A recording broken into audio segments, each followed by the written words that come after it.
미국의 신문에서 미국인들이 선호하는 주거 환경 우선순위 3가지라고 하는 것을 발표한 일이 있습니다. 미국인들이 선호하는 주거 환경의 3가지는 직장 환경, 교육, 이 3가지입니다. 좋은 직장을 구할 수 있는 곳, 주변 환경이 좋은 곳, 또 자녀 교육하기에 좋은 곳, 이 3가지가 현대를 살아가는 미국인들이 살기 원하는 곳이라 그렇게 발표했습니다. 여러분의 주거 우선순위는 무엇입니까? 아무래도 우리는 경제적인 고려가 1순위가 되고, 그리고 자녀들이 공부할 수 있는 여건이 2순위가 되고, 그리고 또 여러 가지를 고려해서 집을 구하게 될 것입니다. 그런데 그리스도인들은 좀 더 다른 주거 조건에 관심을 기울여야 됩니다. 그것이 무엇이겠습니까? 그것은 내가 이곳에서 살면 신앙생활을 하는데 도움이 될 수 있을까? 이런 것을 생각해 보아야 됩니다. 이것은 일종의 영적인 측면입니다. 그동안에는 좋은 집만 찾았는데 이제는 신앙생활을 잘할 수 있는 집, 교회 다니기 좋은 집을 찾겠습니다.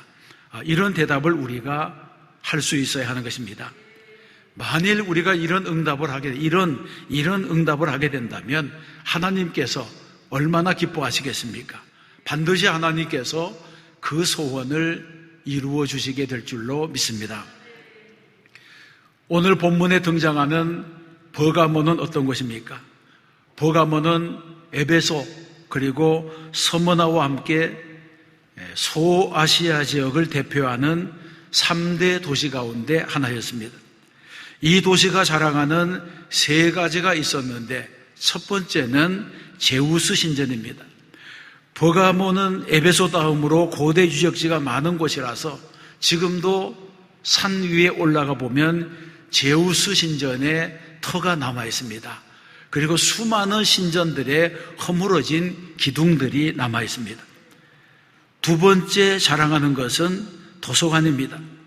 로마 시대에 이미 20만 권의 장서를 가지고 있는 이런 도서관이 있었기 때문에 그 도시 사람들이 가지고 있는 지적인 자부심은 대단했다고 볼 수가 있습니다. 세 번째는 병원입니다. 버가모에는 아스클레피온이라고 하는 고대 병원이 있었습니다. 이 병원은 뱀을 숭배하는 우상의 신전인데 이곳에 와서 참배하기만 해도 병이 낫는다, 이런 소문이 있었습니다. 그래서 각지에서 불치병, 난치병 환자들이 이 도시에 와서 이 병원에서 치료를 받았습니다. 당시에 이 병원에 찾아온 환자들은 먼저 대리석이 깔려있는 긴 통로를 맨발로 걸어 들어가게 됩니다. 그리고는 뜰 중앙에 있는 온천수로 목욕을 한 다음에 지하 터널로 된 치료실을 지나갑니다. 이 지하 터널로 된 치료실을 지나갈 때에 천정 위에서 의사가 내 병이 곧 낫는다, 내가 낫고 있다, 그렇게 이제 말해줍니다. 그 다음에는 치료실을 나와서 극장으로 가서 음악을 듣습니다. 그리고 마지막으로는 아스클레피온 신전에 가서 제사를 드리고 서약을 하게 됩니다. 이것이 치료의 전부입니다. 요즘 말로 말하자면 심리치료기법의 일부, 심리치료기법의 그런 기능이 그 당시에도 있었다고 그렇게 볼 수가 있습니다. 그런데 많은 사람들이 병을 고치려고 하는 이 열망에서 이곳에 찾아와서 우상신전에 절하고 서약하고 맹세하고 우상숭배자가 되고 맙니다. 이것이 바로 이 도시가 가지고 있었던 문제였습니다. 아마 아스클레피온 신전의 상징이 뱀이었기 때문에 오늘 성전에서도 이 버가모는 사탄의 권자가 있는 데라고 말하고 있습니다.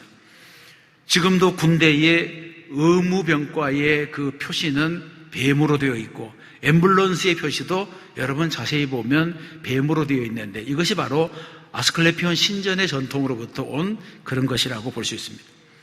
그러면 이런 도시에 있는 버가모 교회는 어떤 교회입니까? 먼저 버가모 교회는 충성된 증인이 있는 교회였습니다. 13절에서 말씀합니다. 내가 어디에 사는지를 내가 아노니 거기는 사탄의 권자가 있는 데라. 내가 내 이름을 굳게 잡아서 내 충성된 증인 안디바가 너희 가운데 곧 사탄이 사는 곳에서 죽임을 당할 때에도 나를 믿는 믿음을 저버리지 아니하였도다. 이렇게 말씀합니다. 이 13절 말씀에는 두 가지 초점이 있는데, 먼저 내가 어디에 사는지를 내가 알고 있다고 하는 주님의 말씀입니다. 이들은 지금 어디에 살고 있습니까? 오늘 성경에서 말씀하는 것처럼 사탄의 권자가 있는 곳에서 살고 있습니다. 여기서 살고 있다고 하는 것은 일시적인 거주가 아니라 영구적으로 뿌리박고 그 도시에서 살고 있다고 하는 것을 말합니다. 이것은 초대교회 교인들이 비록 사탄의 권자가 있는 곳이었지만, 박해와 순교가 있는 곳이었지만 그곳을 떠나거나 그것에서 도피하지 아니하고 신앙을 지키면서 꿋꿋하게 살아갔다고 하는 것을 말해줍니다. 오히려 고난 속에서 충성된 교인이 되었다고 하는 것입니다. 이것이야말로 놀랍고도 의미 있는 말씀이라고 볼 수가 있습니다. 그러면 이 사탄의 권자가 있는 곳에서 어떻게 이들이 승리할 수 있었습니까? 그것이 두 번째 초점인데, 13절 하반절에 보게 되면 내 충성된 증인 안디바가 너희 가운데 곧 사단이 사는 곳에서 죽임을 당할 때에도 나를 믿는 믿음을 저버리지 아니했다고 하는 이 말씀입니다. 이 구절에서 우리는 훌륭한 믿음의 모델을 보게 됩니다. 함께 신앙생활하는 성도 가운데 순교자가 생겨났지만 나머지 교인들이 그럼에도 불구하고 믿음을 지켰다고 하는 것을 말해주고 있습니다. 여러분, 요즘은 조금만 기분이 언짢아도, 조금만 몸이 불편해도 믿음을 저버리고, 미풍만 불어와도 흔들리고, 날씨만 고르지 않아도 예배를 저버리는 이런 세태를 생각할 때에 원수들의 손에 순교의 피를 흘리는 것을 보면서도 믿음이 흔들리지 않았다고 하는 것은 위대한 신앙의 모습이 아닐 수가 없습니다. 그런데 그것이 어떻게 가능했느냐? 그 비결이 바로 내가 내 이름을 굳게 잡아서라고 하는 말씀에 있습니다. 예수의 이름을 굳게 붙잡았다고 하는 것입니다. 여러분, 믿음이 무엇이겠습니까? 믿음은 예수님의 이름을 붙드는 것입니다. 여기서 붙든다고 하는 것은 의지한다고 하는 뜻도 되고, 맡긴다고 하는 뜻도 되고, 신뢰한다고 하는 그런 의미도 됩니다. 결국 기독교 신앙은 예수를 믿는 것입니다. 예수님께서 3년의 공생애를 마치시면서 제자들에게 물었습니다. 이제는 너희가 믿느냐? 부활하신 이후에도 또 말씀했습니다.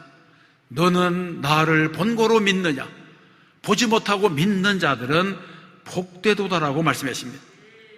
여러분, 이 말씀처럼 기독교 신앙은 예수님이 하나님의 아들이심을 믿는 것과 예수님께서 우리의 죄를 사하시려고 십자가를 지셨다고 하는 사실, 그리고 죽은 지 사흘 만에 사망 권세를 깨뜨리고 부활하셨다고 하는 것, 그 주님이 지금도 살아계셔서 나와 함께 하신다고 하는 사실을 믿는 것이 바로 우리의 신앙입니다.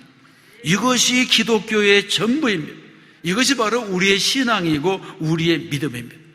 그러므로 신앙인은 예수님이 전부라고 하는 이 사실을 잊어서는 안 되는 것입니다. 여러분, 우리가 세상을 살아가면서 우리에게 필요한 것들이 얼마나 많습니까? 세상이 우리에게 주는 것이 얼마나 많습니까? 그런데 돈과 권력과 명예, 이런 것은 마치 날아가려고 기회를 찾고 와 있는 새와도 같다는 것입니다.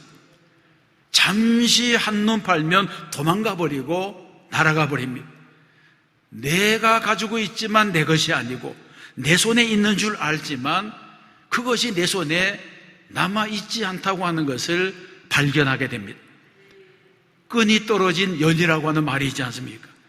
연을 날릴 때 줄이 팽팽해지면서 연이 하늘 높이 올라가면 그것을 바라보는 기분이 흡족하기 이를 데가 없습니다. 특히 다른 사람의 연보다는 더 높이, 더 멀리 날아가면 얼마나 신이 나겠습니까? 그런데 그렇게 높이 올라갔던 연이라도 갑자기 툭 하고 줄이 끊어지게 되면 연이 멀리 날아가 버리고 맙니다. 바람에 실이 끊어져 날아가는 연이라고 하는 것은 마치 우리가 그렇게 붙잡으려고 애썼는데 어느 순간 나도 모르는 사이에 다 잃어버리는 성공, 명예, 환호, 갈채, 돈과 권력, 이런 것과도 같은 것이 되는 것입니다. 여러분, 세상이 주는 것은 내 손 안에 있는 것 같지만 그것이 내 손에서 빠져나갈 때는 내 허락도 받지 않고 먼지처럼 사라버릴 때가 있다는 거죠. 내가 붙잡을 수 없는 그런 것들이 세상에는 많이 있는 것입니다. 그러나 여러분, 우리가 예수님의 손에 붙잡히면 달라지게 됩니다. 예수님이 나를 붙들어 주시고 내가 주님을 의지하게 되면 나는 흔들리지 않고 치우치지 않고 끈도 떨어지지 않습니다. 가끔 신앙생활 하다가 교회를 떠나가는 사람들은 예수님을 붙잡은 것이 아니라 다른 것들을 붙잡았기 때문에 끊어지고 떨어지는 것입니다. 신앙생활을 할 때 사람 붙잡고 직분 붙잡고 재미를 붙잡으면 실족하게 됩니다. 주님이 아닌 것을 붙들기만 하면 조그마한 시험거리만 만나도 마치 바람에 날리는 쭉정이처럼 날아가 버리고 마는 것입니다. 갈대잎에 붙어있는 메뚜기는 아무리 잘 붙어 있어도 바람이 불면 흔들리게 되는 것입니다. 히브리서 12장 2절에 보게 되면 믿음의 주요 또 온전하게 하시는 이인 예수를 바라보자, 이렇게 말씀합니다. 그러므로 교회는 예수님께 붙잡혀서 오직 예수님만 바라보는 그런 성도들이 모인 공동체가 되어야 됩니다. 예수님만을 바라보고 예수님의 손을 굳게 붙잡는 성도가 되시기를 주님의 이름으로 축원합니다. 두 번째, 버가모 교회는 세상의 공격을 받은 교회입니다. 14절에 보게 되면 버가모 교회에 대한 책망의 말씀이 나옵니다. 그러나 내게 두어 가지 책망할 것이 있나니 거기 내게 발람의 교훈을 지키는 자들이 있도다. 발람이 발락을 가르쳐 이스라엘 자손 앞에 걸림돌을 놓아 우상의 제물을 먹게 하였고 또 행음하게 하였느니라, 이렇게 말씀합니다. 이 버가모 교회는 우상을 숭배하라고 하는 그런 유혹을 견디어내고 순교가 뒤따르는 박해까지도 잘 견디어냈습니다. 그래서 주님이 칭찬했습니다. 그런데 오늘 또 이어지는 본문에 보게 되면 외부로부터 오는 공격은 잘 막아냈지만 내부로부터 일어난 사탄의 공격은 잘 막아내지 못했다고 하는 것입니다. 이런 공격도 역시 두 가지 방향에서 왔는데, 하나는 지도자들의 타락이고 다른 하나는 성도들의 방종이었습니다. 그러면 여기에서 말하는 발람의 교훈이 무엇입니까? 발람은 히브리인이 아니면서도 하나님께 영감을 받아서 선지자가 되었습니다. 이것이 얼마나 복되고 귀한 일입니까? 그런데 발람은 이런 큰 은혜를 받고도 돈을 더 사랑해서 돈에 자신의 은사를 팔아먹게 됩니다. 구약에 기록된 사건은 이렇습니다. 모압 왕 발락이 선지자 발람을 초청해서 이스라엘 백성들을 저주해달라고 했습니다. 이때 하나님은 발람에게 모압 왕 발락에게 가지 말라고 했습니다. 모압 왕 발락에게 갔던 이 발람에게는 이스라엘을 저주하지 말라고 했습니다. 그럼에도 불구하고 발람은 발락에게로 갔습니다. 왜 그런 것입니까? 돈이 탄이한 것입니다. 그가 나귀를 타고 발락에게 갈 때에 하나님의 사자가 그 골목길 앞에서 칼을 들고 서 있었습니다. 나귀가 그것을 보고 앞으로 더 나가지 못하고 옆으로 피하면서 발람을 벽에다가 자꾸 밀어붙였습니다. 발람이 화가 나서 나귀를 채찍으로 마구 때렸습니다. 그러자 갑자기 나귀의 입이 열리면서 나귀가 말을 했습니다. 내가 당신에게 무엇을 하였기에 나를 이같이 3번을 때리느냐, 그렇게 말했다는 것입니다. 여러분, 사람이 죄를 지으면 눈이 어두워지는 것입니다. 또 눈이 어두워지면 사리 분별력을 잃어버리게 됩니다. 옳고 그름을 분별하지 못합니다. 결국에는 자기 영혼까지 팔아먹는 일을 하게 되는 것입니다. 발람이 돈을 받고 이스라엘 백성들을 저주하는 기도를 했습니다. 그러자 하나님께서 그 입을 틀어막아서 저주하는 기도를 하더라도 입으로부터 축복 기도가 나오게 되었습니다. 3번씩이나 저주 기도를 했는데 3번씩이나 축복의 기도가 나왔습니다. 발락이 노를 받았습니다. 돈을 받지 못하게 되었습니다. 그러자 이 발람이 악한 꾀를 내어서 모압 여인들을 이스라엘 진중으로 많이 보내서 백성들로 하여금 음행을 저지르게 하고 이스라엘 백성들이 모압의 신에게 절하도록 만들었습니다. 결국 이스라엘이 이 발람의 악한 죄에 빠져서 죄를 짓자 하나님의 저주가 이스라엘 진중에 내렸습니다. 하루에 24,000명이 죽었습니다. 이것이 바로 악한 꾀로 이스라엘을 저주받게 한 발람의 죄라고 할 수 있습니다. 그러면 여러분, 이 사건을 통해서 우리가 받을 교훈이 무엇입니까? 외부의 공격만으로는 이스라엘을 무너뜨릴 수가 없자 이스라엘이 내부적으로 타락해서 스스로 무너지도록 만들었다고 하는 데 있습니다. 오늘 교회를 공격하는 사단의 계획에도 변한 것이 없습니다. 예를 들면 교회를 무너뜨리려고 하는 자들이 박해만으로는 기독교를 무너뜨릴 수 없기 때문에 교회의 지도자들을 불러서 자신들과 함께 있어달라고 요청을 합니다. 성명서에 이름만 올려달라고 부탁을 합니다. 우상에게 절하거나 예배하지 않아도 됩니다. 우리가 하는 행사에 참석만 해달라고 부탁합니다. 이때 교회 지도자들이 권력자들과 다투기가 싫고 권력자의 뜻을 거스르다가 박해를 받고 싶지도 않고 성대한 모임에 가서 대우도 받고 당장에는 손해가 없기 때문에 그곳으로 나가게 됩니다. 그러면 어떻게 되는 것입니까? 이런 지도자는 자기 교인들이 우상에게 절하고 그 음식을 먹으면서 거기 있는 여인들과 음란한 짓을 해도 말릴 수가 없게 됩니다. 왜 그렇습니까? 지도자의 작은 양보가 공동체의 엄청난 타락으로 발전하기 때문에 그렇습니다.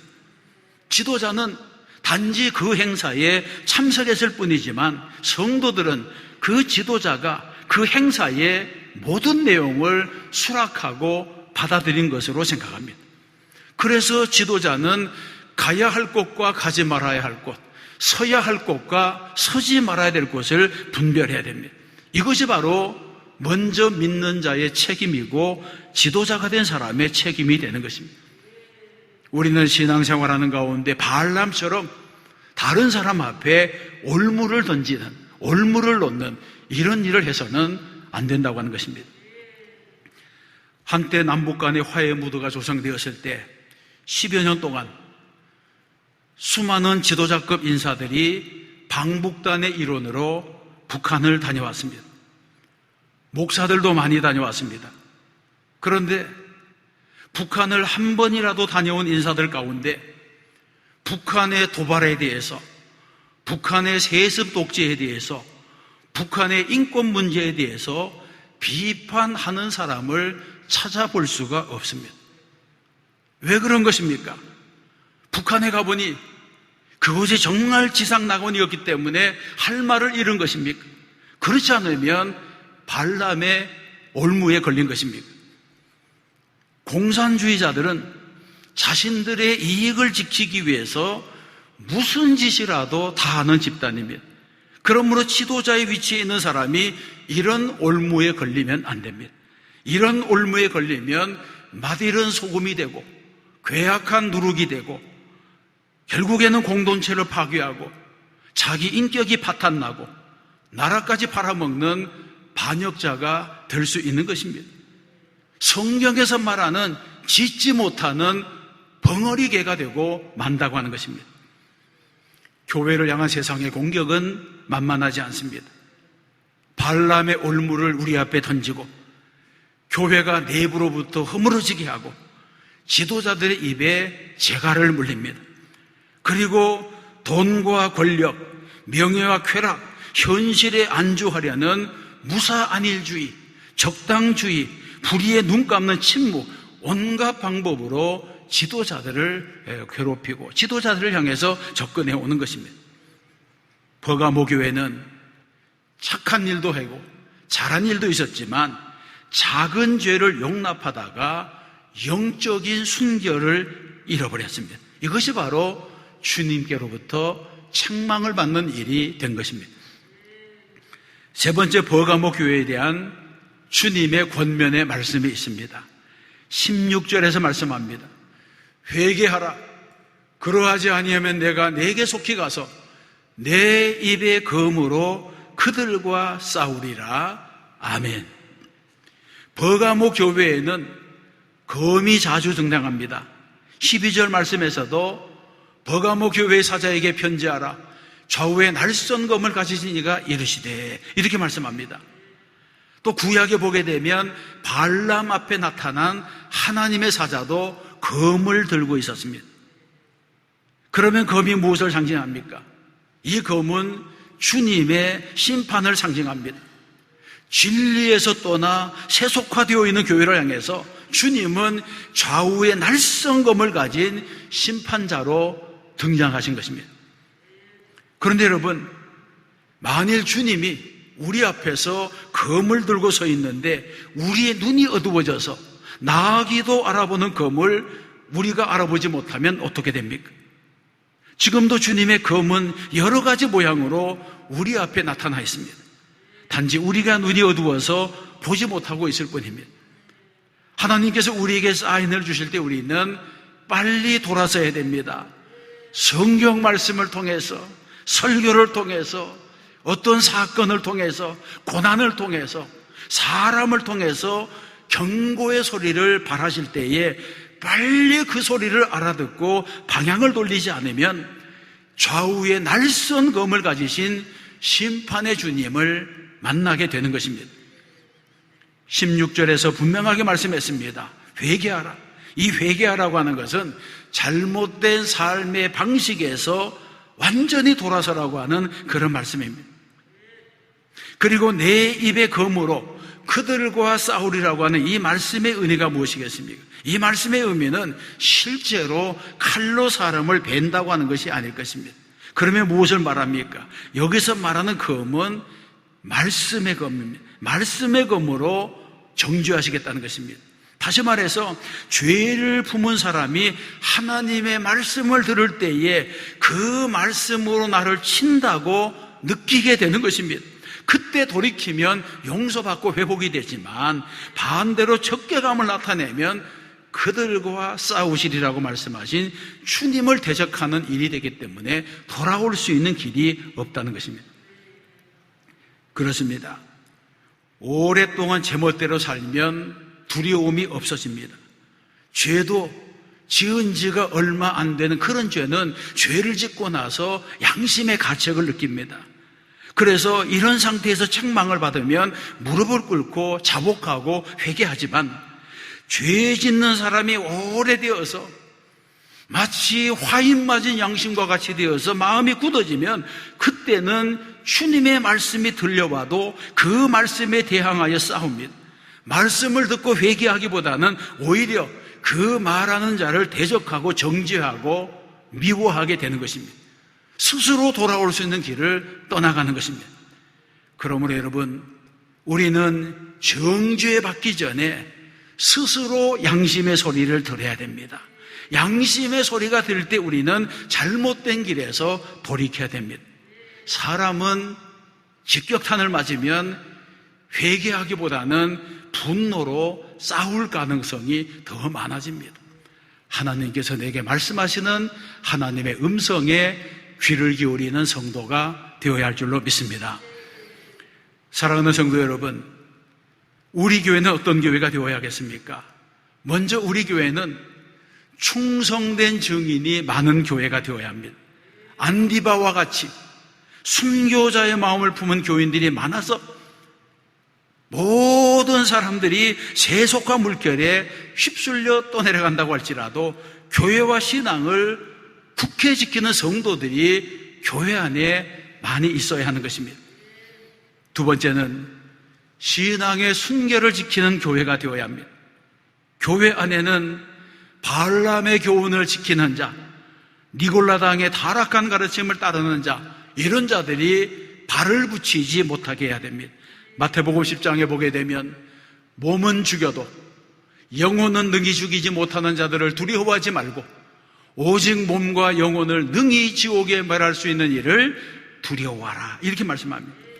우리는 이 말씀을 기억해서 사람을 두려워하고 세상을 두려워하는 것이 아니라 하나님을 두려워하는 성도가 되어야 할 줄로 믿습니다.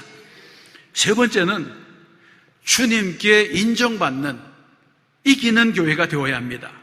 17절에서 말씀하기를 이기는 그에게는 내가 감추었던 만나를 주고 또 흰 돌을 줄 터인데 그 돌 위에 새 이름을 기록한 것이 있나니 받는 자밖에는 그 이름을 알 자가 없다고 말씀합니다.